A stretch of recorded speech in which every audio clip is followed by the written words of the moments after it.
नाज़रीन, वफ़ाक़ी हुकूमत मुबैना आइन जी भनकड़ी ते पीटीआई जे अहम शख्सियतुनि ख़िलाफ़ रेफरेंस तैयार करण जो फ़ैसिलो करे वरितो आहे। वफ़ाक़ी हुकूमत तरफ़ां तहरीक इंसाफ़ हुकूमत जे अहम शख्सियतुनि ख़िलाफ़ आर्टिकल 6 तहत रेफरेंस जी तैयारी लाइ कानूनी माहिरनि सां मुशावरत बि शुरू कई वई आहे।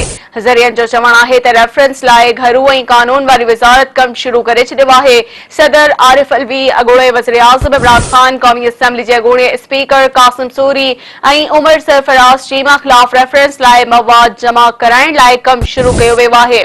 मुबैना आइन जी भनकड़ी जे हवाले सां बयान ऐं असम्बलियुनि जो रिकॉर्ड हासिल करण लाइ बि कमु शुरू कयो वियो आहे।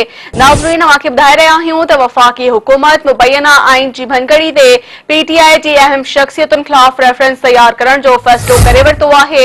वफ़ाक़ी हुकूमत तरफ़ां तहरीक इंसाफ़ हुकूमत जी अहम शख्सियतुनि ख़िलाफ़ आर्टिकल 6 तहत रेफरेंस जी तैयारी लाइ कानूनी माहिरनि सां मुशावरत बि शुरू कई वई आहे। ज़रियनि जो चवणु आहे त रेफरेंस लाइ घरू ऐं कानून वारी वज़ारत कमु शुरू करे छॾियो आहे। सदर आरिफ अलवी, अॻूणे वज़ीर आज़म इमरान ख़ान, क़ौमी असम्बली जे अॻूणे स्पीकर कासिम सूरी ऐं उमर सरफराज़ चीमा ख़िलाफ़ रेफरेंस लाइ मवाद जमा करण लाइ कमु शुरू कयो वियो आहे। मुबैना आइन जी भनकड़ी जे हवाले सां बयान ऐं असम्बलियुनि जो रिकॉर्ड हासिल करण लाइ बि कमु शुरू कयो वियो आहे।